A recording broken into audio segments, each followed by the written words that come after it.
which is quite active in trade today, above the 190 mark, is Ireda. 193 now, actually 4% higher. The news is, of course, over the weekend the management has shared their goals for 2030, including ambition of becoming a Maharatna from current Navratna status. Pradeep Kumar Das, CMD of Ireda, is joining us. Pradeep ji, afternoon. Thank you so much for your time. Can you help us understand, when a company such as yours, the infrastructure / renewable lender, becomes from Navratna to Maharatna, what are the changes which happens and what are the benefits which happen in the company?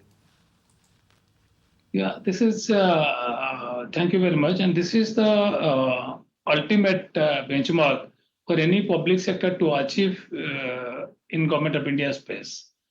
Because we have schedule A, B, C, D, and A is the apex one. And then ornamentation wise or qualitative index wise, we have Miniratna, Navaratna, and Maharatna. And we have already been upgraded from B to A and Miniratna to Navaratna recently. The team is quite enthusiastic, and the team has prepared a roadmap that we have. Government of India has a 2030 target of 500 gigawatt, and another some 310 and odd gigawatt capacity addition is going to happen. So we, being the largest pure play green finance company, we have a fair amount of opportunity to encash this, as well as be partnering Government of India in speedy installation of RE power in the country by 2030. So both, it is a win-win situation. One, achieving supporting the Government of India's target.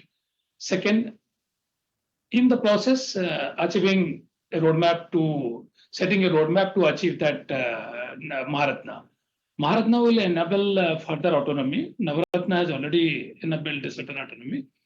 Maharatna will be further, and that is, be it credit rating, perception about market, as well as investor, all others. And we have so-called two peers. They are not exactly peers, but many times market considers as peers, because REC, PFC, or others who are working in this space, but they are, REC, PFC are already in Maharatna category.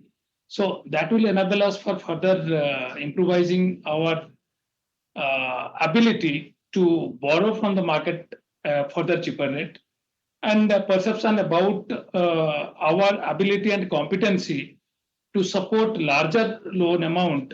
If you see 4 years back, with a very meager net worth of 2,500 crore and loan book size of 22,500, despite being the mother entity of RE finance in the country, we were not able to support because of our constraint, particularly from the net worth side. And today, if you see, to reach to the roadmap, the only constant what we believe today is net worth.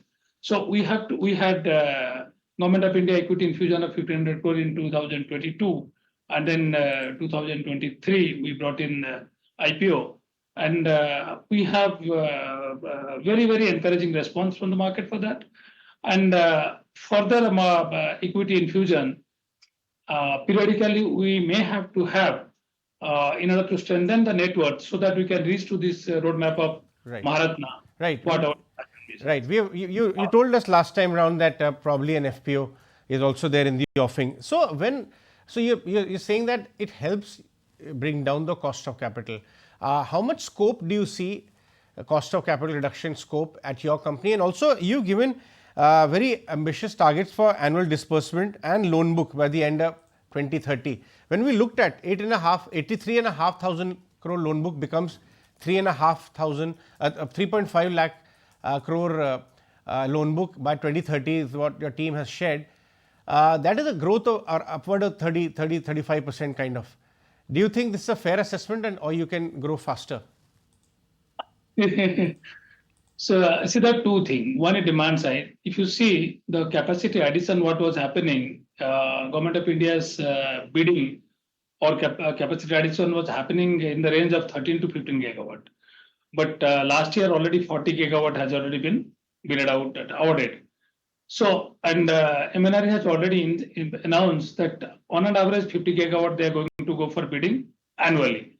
So 15 to 50, so almost more than 3 times the demand size, assured demand side will be there. And if you see our loan book, which we used to disburse around 8,000, 10,000 like that, we have reached to 25,000 last year. And with just 22,500 of loan book in 4 years back, we have reached to 60,000. Despite 2 years of COVID, despite 2 years of capital constraints. So therefore, now being a listed entity, we have the ability to go to the market and raise fund on our own merit.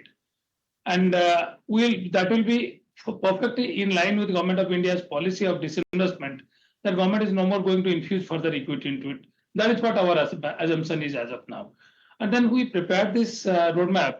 So this is first keeping a focused approach of working by the team, number one. And number two, fully aligned with the Government of India's roadmap of 500 gigawatt by 2030. These are the two broad. And this is a broad plan and broad assessment. Since it was shared with the board and board was also supportive. So we felt it fair enough to share with the investor so that being a listed company, we are fully transparent in our approach of working. All right, Mr. Das, thank you very much joining us and explaining how did you arrive upon those growth numbers and what to make of it, and also that point of cost of capital, there is scope to come down if the status is improved in the coming years. Thank you. Thank you. Right. Let's take a short break. More news and analysis on the other side. Don't go anywhere. If you like this video, then like, share and subscribe to ET Now.